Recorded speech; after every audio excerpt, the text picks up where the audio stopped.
இட்லி, தோசை, சாதம் இது எல்லாத்துக்குமே பக்காவாக செட் ஆகிற மாதிரி சும்மா காரசாரமாக சூப்பரான டேஸ்ட்டில் கொத்தமல்லி சட்னி எப்படி செய்யலாம் அப்படின்னு தான் நம்ம இன்னைக்கு பார்க்க போகிறோம். ரொம்ப ரொம்ப சூப்பரான டேஸ்ட்டில் இருக்கும். நீங்கள் சாதத்துக்கு சைடிஷாக கூட இந்த கொத்தமல்லி சட்னியை யூஸ் பண்ணிக்கலாம். கொத்தமல்லி சட்னி எப்படி செய்யலாம் அப்படிங்கிறத பார்க்குறதுக்கு முன்னாடி ப்ளீஸ் அந்த லைக் பட்டனையும் பெல் ஐக்கானையும் கிளிக் பண்ணிடுங்க. எனக்கு ரொம்பவே யூஸ்ஃபுல்லாக இருக்கும். நல்ல அகலமான கடாயை பார்த்து எடுத்து வச்சுக்கோங்க. அந்த கடாயில் நான் இன்னைக்கு ஒரு 2 ஸ்பூன் அளவுக்கு பச்சை வேர்க்கடலை எடுத்து வச்சிருக்கேன். அதை இதுல சேர்த்துக்கலாம். இப்ப அடுப்பை நல்ல மீடியம் ஃப்ளேம்ல வச்சு இந்த வேர்க்கடலைய அதோட கலர் நல்லா மாற வரைக்கும் வறுத்து விட்டுக்கலாம். எந்த பொருளை வறுக்கும் போதுமே அடுப்பை நல்ல மீடியம் ஃப்ளேம்ல வச்சுதான் வறுக்கணும். அப்பதான் அதோட ரியலான டேஸ்ட் நமக்கு கிடைக்கும். இப்ப பாருங்க, ஒரு 2ல இருந்து 3 நிமிஷத்துக்கிட்ட அதை நான் வறுத்து விட்டுக்கிட்டே இருக்கேன். அதோட தொலி எல்லாம் உறிஞ்சு நமக்கு நல்லா வறுத்து செவந்து வந்துருச்சு. இந்த டைம்ல இதை எடுத்து ஒரு பாத்திரத்துல வச்சுக்கலாம்.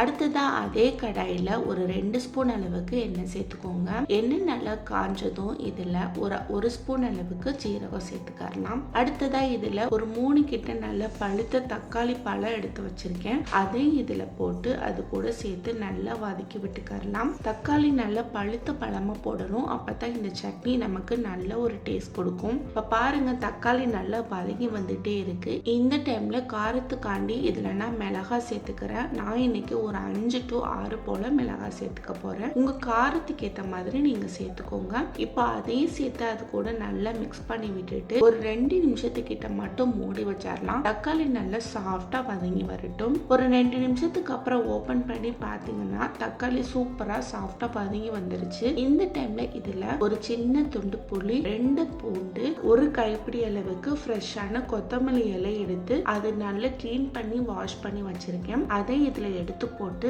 அடுப்பை நல்ல மீடியம் ஃப்ளேம்ல வச்சு இதை வதக்கி விட்டுக்கலாம். கொத்தமல்லியை வதக்கும் போது இதுக்கு தேவையான அளவு உப்பும் போட்டு நல்லா சுருள வதக்கி விடுங்க.